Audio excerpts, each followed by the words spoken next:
Okay, this project took way too long. Regardless of the amount of time, it was kind of educational. Anywho, there is much more to the deep sea than you have ever seen.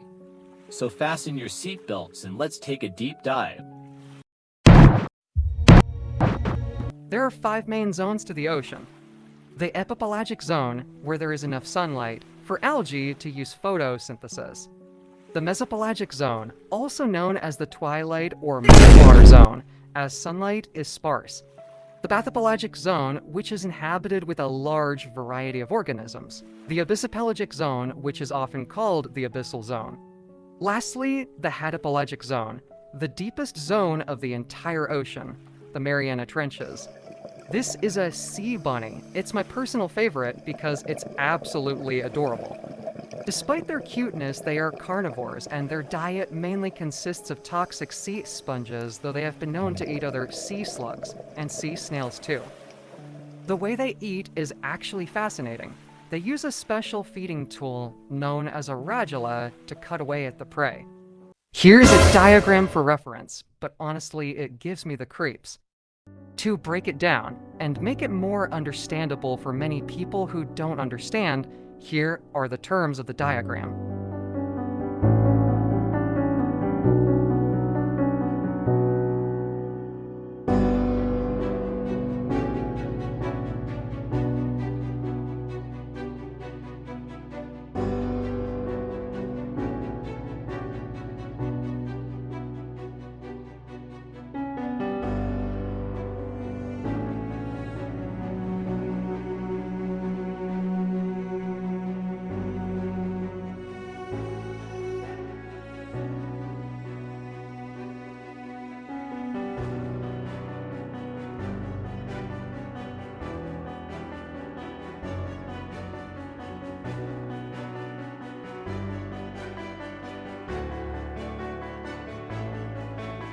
Sea bunnies live in the intertidal zone, which isn't really a zone of the ocean, it is its own ecosystem. They grow to be about 2.5 centimeters long. Dun, dun. Commercial break. Now announcing the new special at your local tidal zone. Sea bunnies come in a variety of colors such as, but not limited to, yellow, white, green, orange, blue, purple, and they usually have unique patterns. The sea bunny belongs to an extraordinary bunch of sea slugs, known as nudibranches. The scientific name for these creatures is nudibrancha. They are known for their eye-catching colors and extraordinary forms. Interestingly, there are actually over 3,000 species of nudibranch. Warning, the following creature is terrifying.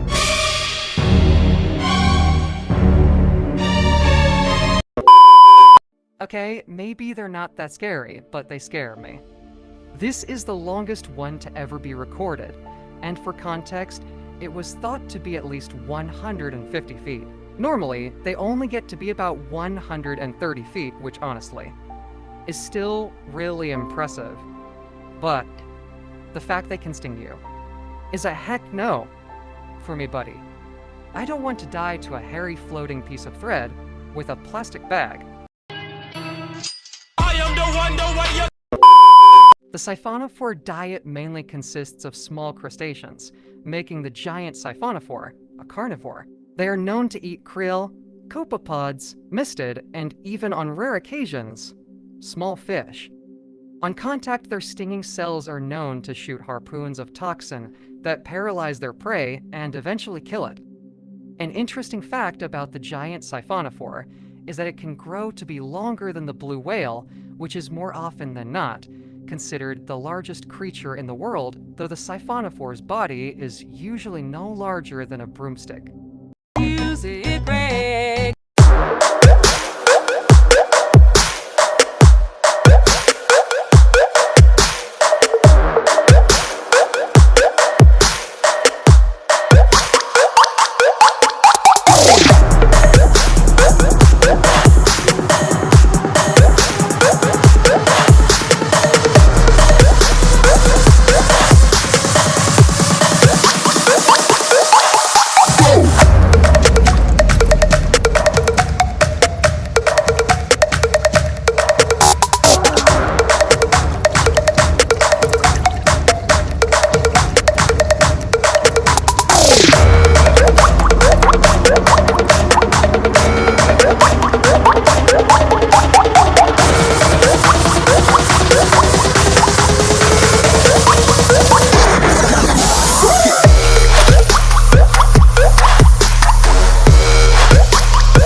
next thing we are going to discuss is the peacock mantis shrimp. Despite them being extremely small, they are known to be incredibly strong.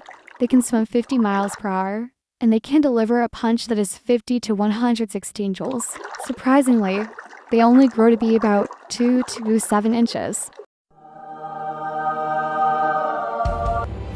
They are known for their amazing colors.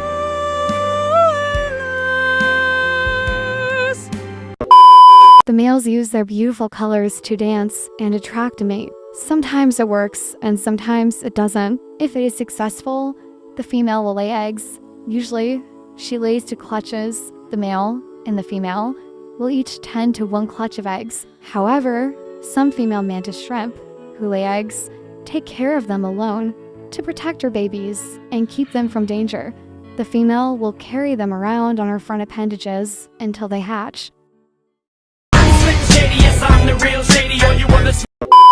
On a more interesting note, dependent upon the way they get their food, some mantis shrimp eat softer creatures such as worms, squid, and fish, while the ones that punch their prey eat much harder animals, clams, snails, and small crustaceans.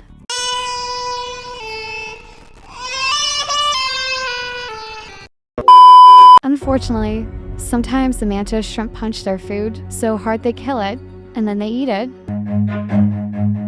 Run. You have been lied to your entire life.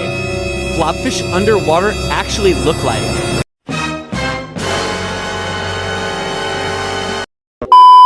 Blobfish are actually not ugly, disgusting, pink things that are aliens from a forbidden planet of the galaxy. Well, I mean, they could be. But truthfully, the reason they turn ugly is because they are naturally very deep in the ocean, and the extreme change in water pressure causes them to die, or at least begin to die. It seriously harms them. The most interesting fact I could find about them is the fact that they don't have any teeth. Can you imagine trying to chew stuff without teeth? That sounds like a nightmare.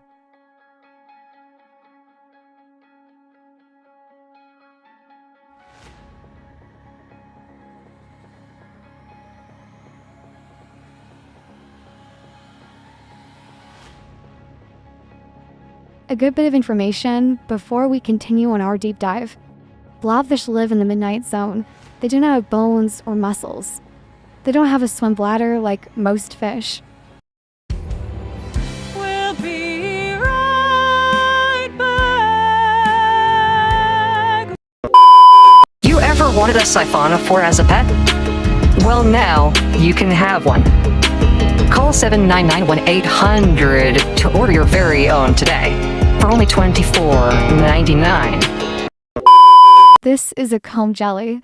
It is very extraordinary in appearance. Comb jellies are made of 95% water, making swimming way easier for them. They will feed on just about anything that they can when it passes them by, as the comb jelly is carnivorous. The comb jelly uses sticky cells that are on its tentacles to capture prey and then move it to the body for digestion. 5-second trivia.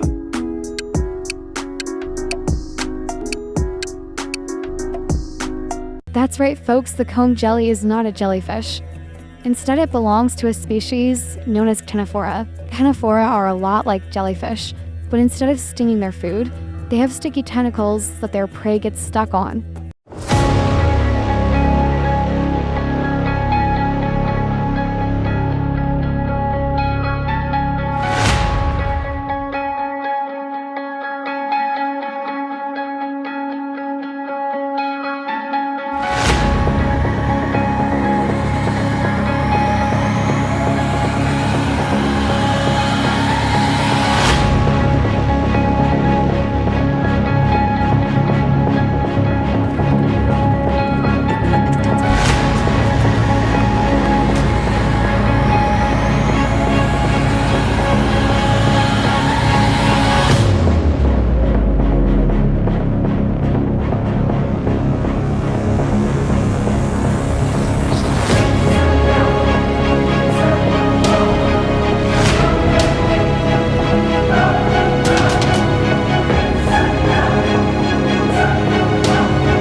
This little bush thingy right here is a marine plant known as rockweed. Rockweed is a common oceanic plant that can be used for fertilizer and mulch. Usually, it can be characterized as being brown with a green tint and very much like your everyday yard wheat, except underwater. Surprisingly, some organisms such as sea stars, isopods, limpets, and periwinkles eat rockweed. This is called green sea lettuce. Apparently, it's edible, though I'm not entirely sure why anyone would eat this. It contains a high amount of vitamin B12, and animals such as tang, emerald crabs, and even humans eat green sea lettuce.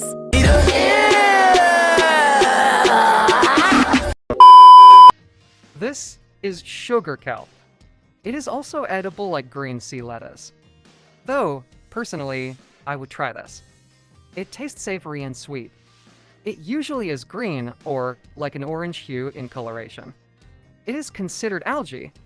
Snails, jellyfish, sea urchins, and even sea turtles eat sugar kelp.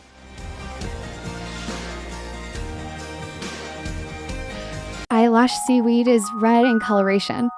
The ends of the seaweed resemble that of an eyelash, giving the seaweed its name. It is commonly found in New Zealand. The sea turtle is a lovely creature, although many are harmed due to littering. Straws get stuck in their nose, and other forms of plastic harm them severely. The natural lifespan is estimated to be 50 to 100 years, though very few recorded have actually lived to adulthood. Almost every species now is listed as endangered, but not extinct.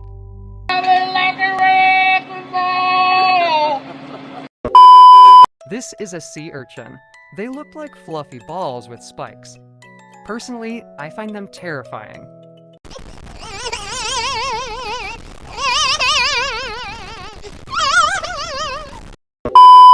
Despite my initial fear, I did manage to find some quite interesting facts about sea urchins. They don't have brains. They use their bottom spikes as feet and actually get around quite well with them.